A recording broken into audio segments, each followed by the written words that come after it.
Visiting Walt Disney World has completely changed over the past couple of years.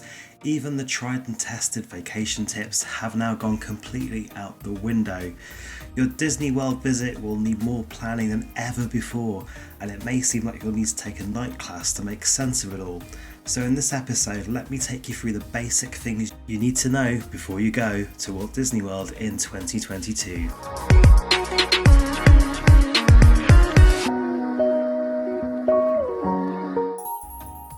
Hey, this is Stu for Out and Back Travel. I make videos to help you plan those theme park adventures.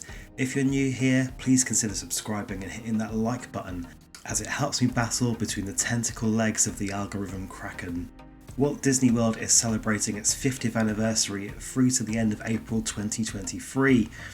Given the past few years of travel interruptions, we are currently seeing record crowds thanks to a lot of pent-up demand. We've also seen a lot of quick changes to how the parks operate over the past couple of years, so let's cut things down to the basics you need to know before you go.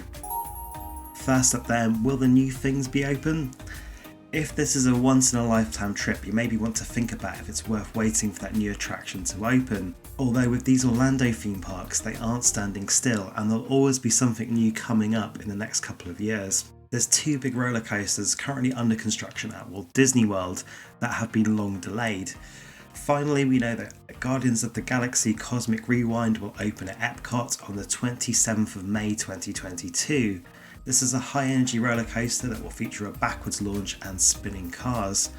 Over in Magic Kingdom, we still don't know when the Tron Light Cycle Run coaster will open.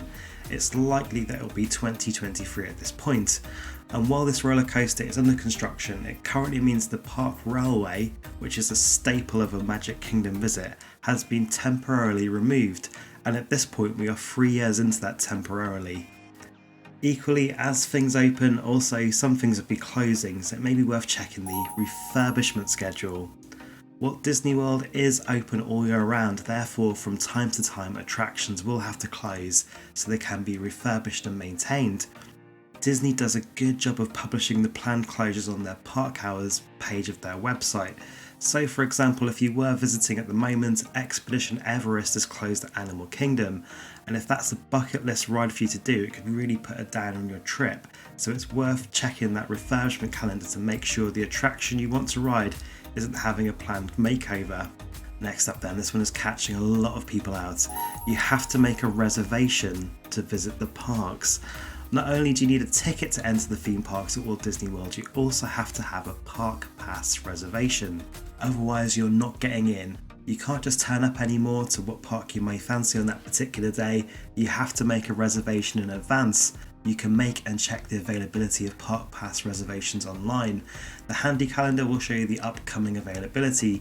Green means all good and you can reserve any of the 4 theme parks. Grey is no availability for that day and all the available reservation slots have been taken. And yellow means that only some of the parks have availability. Here we see on the 22nd of April only Epcot is available. Then if we move to the next day on the 23rd, Magic Kingdom is sold out and the other 3 parks are available. I'd strongly recommend placing a reservation for every day of your trip. It maximises your flexibility when you're on your holiday. Even if you think you might be going to SeaWorld on that day, pencil in an Epcot day, as you never know how the Guardians opening may affect things.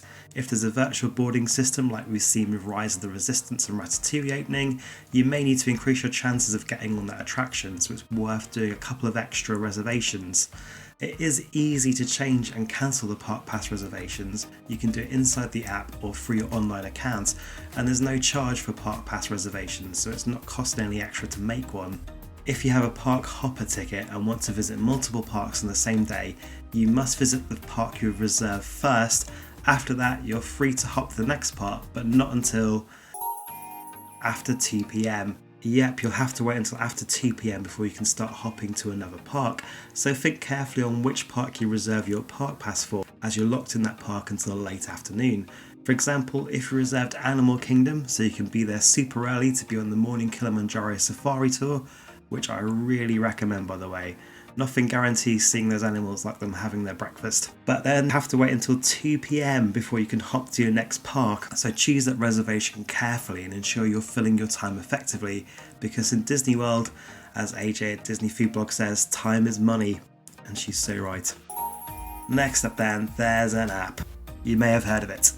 To navigate your way around Walt Disney World, you really need to have downloaded the My Disney Experience app. And for us international visitors, make sure you have a good data roaming package, as the Wi-Fi is not great. As you'll be using your phone all day, I'd recommend keeping a good power bank that can cope with the Florida humidity to keep your phone juiced up too.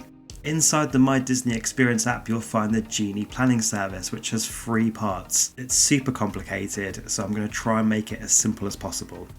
First up then, the free itinerary builder that helps you to map out your day. You'll tell Genie the kind of things you're interested in, and it will make a customized itinerary. It will even show you predicted wait times, so you can try and join the standby queues at the quietest time of the day. The second part is Disney Genie Plus. This is a $16 upgrade per person per day, which allows you access to the lightning lanes.